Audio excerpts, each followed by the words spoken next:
ជំរាបសួរអស់លោកអ្នកបងប្អូននិងសូមស្វាគមន៍មកកាន់ភាសាអង់គ្លេសសម្រាប់ថ្ងៃនេះទាំងអស់គ្នាចឹងនៅថ្ងៃនេះជួបជាមួយនឹងខ្ញុំ Lyda សាជាថ្មីម្ដងទៀតហើយ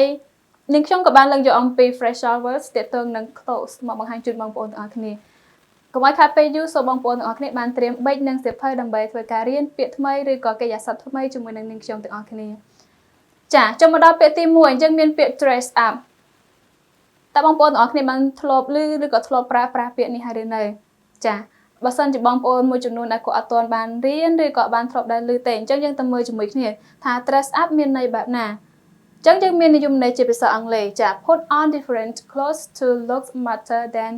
usual អូខេអញ្ចឹងគេបាននិយាយថានៅពេលណាដែលបងប្អូនប្រើពាក្យ dress up មានន័យថាបងប្អូនកំពុងតែតុបតែងខ្លួនមានន័យថាការរៀបចំខ្លួនស្លៀកពាក់ស្បែកជើងឬក៏ម៉ូតសក់ហើយនឹងការ make up ទាក់ទងនឹងនារីឬក៏សម្រាប់មនុស្សស្រីចឹងមានថាពាក្យហ្នឹងមានន័យថាគាត់តុបតែងខ្លួនឲ្យខុសពីថ្ងៃធម្មតាស្លៀកពាក់ឲ្យខុសពីថ្ងៃធម្មតាដែរដូចថាបងប្អូនអាចនឹង dress up ពេលដែលបងប្អូនចូលរួមកម្មវិធីការមិត្តភ័ក្តិជប់លៀងឬក៏មានកម្មវិធីប្រជុំឬក៏អ្វីមួយអញ្ចឹងយើងត្រូវការ dress up មានថាយើងតុបតែងខ្លួនរបស់យើងឲ្យស្អាតមិនថាតែបុរសឬក៏នារីទេអូខេអញ្ចឹងយើងទៅមើលឧទាហរណ៍ជាមួយគ្នាhe went to the party dressed up as a Chicago gangster អូខេចឹងមានន័យថាម៉េចថា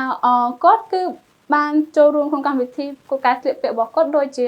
ពួក gangster នៅ Chicago អញ្ចឹងមានថានេះគឺជាការ dress up គឺជា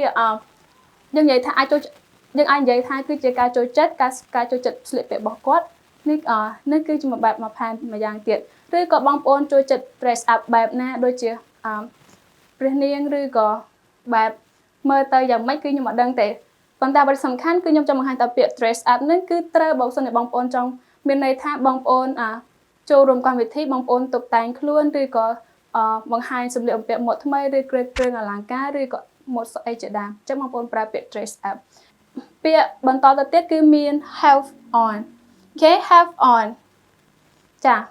ផ្លៃមួយទៀតហើយអញ្ចឹង have on មានន័យបែបណាខ្ញុំសូមអានជូន to be wearing a piece of clothing or type of clothing អូខេចឹងមានន័យថា have on ស្មើនឹងពាក្យ wearing យើងធ្លាប់ឮតែពាក្យថា wearing I wear a hat she is wearing jeans and a t-shirt like that ចឹងយើងប្រើពាក្យ wearing a lot មានន័យថាយើងប្រើពាក្យ wear ច្រើនមែនទេអូខេប៉ុន្តែថ្ងៃនេះយើងមកដឹងថាពាក្យ wear មានថាពាក្យ wear ដែលស្នាក់វាជាកិរិយាសព្ទ wear បកប្រែថាស្លៀកពាក់ហ្នឹងយើងមកចែកជាមួយគ្នាដែលមានន័យថាពាក្យមួយទៀតថា have on ស្លៀកពាក់ដូចគ្នាចាអញ្ចឹងយើងដាក់អ្វីមួយយើងពាក់អ្វីមួយនៅលើរាងកាយរបស់យើងដូចជាពាក់មួកពាក់អាវពាក់ស្រោមជើងពាក់ស្បែកជើងគឺយើងប្រើ have on អញ្ចឹងបងប្អូនអាចប្រើ have on សម្រាប់ជំនួសឲ្យពាក្យ wearing បានអូខេអញ្ចឹងយើងទៅមើលឧទាហរណ៍ Jamie had nothing on but his socks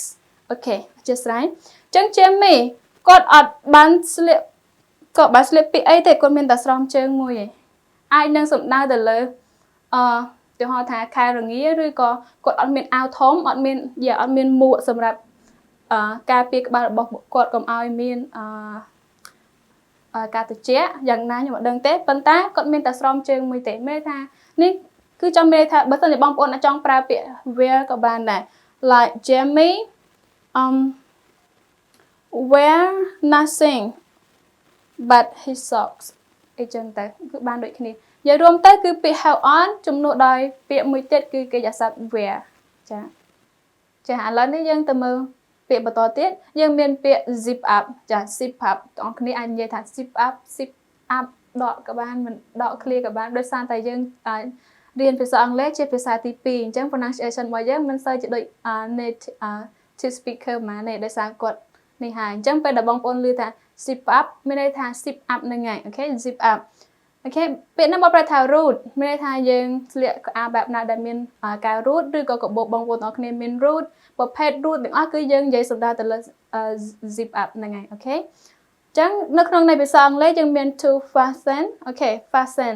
something using a zip អូខេដោយសារតែពាក្យនេះគឺគេ silent t អញ្ចឹងគេអានថា fasten ចាខ្ញុំក៏ទៅមិនដឹងដែរ fasten អូខេអញ្ចឹងមានន័យថាអ្វីក៏ដោយឬក៏ដែលមានការបិទជិតដោយ root ដូចថាយើងប្រើ root ដើម្បីបិទ ឧទាហរណ៍ថាអាវរបស់យើងមានអាវក្រៅមាន root ឬក៏កាបូបរបស់យើងឬក៏ rộp bỏ dân rồi có khao rồi có support ở chế đàm chẳng nhưng pra zip up bên đây tha root về lang rồi có root out root khao ấy chẳng á kể nhân ưu tiên họ bỏ dân bên tha the dress zip up at the front ok chẳng chẳng ưu tiên họ bỏ dân bên đây tha rộp nắng cứ root nơi kháng một giảm nâng root nơi kháng nào thế nhưng ngon đá chẳng the dress zip up at the front chẳng mà root nơi kháng một rộp nâng ai nâng root nơi kháng một rồi có root nơi chỉ hiến mấy thế root nơi kháng một okแต่ประเด็นสำคัญบางคนไอ้บราเบะ zip up ตัวเลยกันroot out root เข้า root กระบอกไอ้จะดาวโอเคไอ้เปียจงกลายหรือบ่อยยังคือยังเป็นเปีย go with โอเค go with จังเปีย go with นั่นเป็นในทางยังเมื่อตั้งเวียซ้อมจ้ะเวียเตอร์คเนียจงใหญ่ทางเวียอัดเตอร์การเสลียเปียเตอร์อะไรแต่เมื่อเตอร์ใบเจ้าหน่อยซ้อมหนึ่งการเสลียเปียหรือก็โปอัดโดยคเนียหรือก็การตกแต่งหมดสอให้หนึ่งการเสลียเปียเวียซ้อมคเนียจังไม่ได้ทาตังการเสลียเปียให้หนึ่งการตกแต่งคล้วนเกย์ใหญ่ทาเวียเตอร์ต่างโปร่งเวียอาดเมื่อเตอร์เวียซ้อมหรือก็ปอนคเนียหนึ่งไงโอเคจังยังมีนุติเหาะ I'm not sure that those shoes really goes with that dress จังกันแล้วนี่ก็ไปเจอทำไหม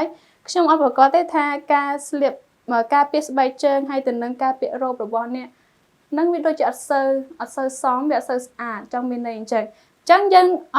าจดังทา go with มีในทาเมื่อเตอร์เวียโปร่งจมูกเนียมเมื่อเตอร์เวียซ้อมการตกแต่งบ่อยเยอะคือเวียอาดถึงโปร่งโอเคจังวิดีโอหรือบอลในช่วงกับบ้านมาดอตีบรรจบของนายบัสซันจะบองปอนเมียนจุงง้อหรือก็เป็นจัดโครงการเรียน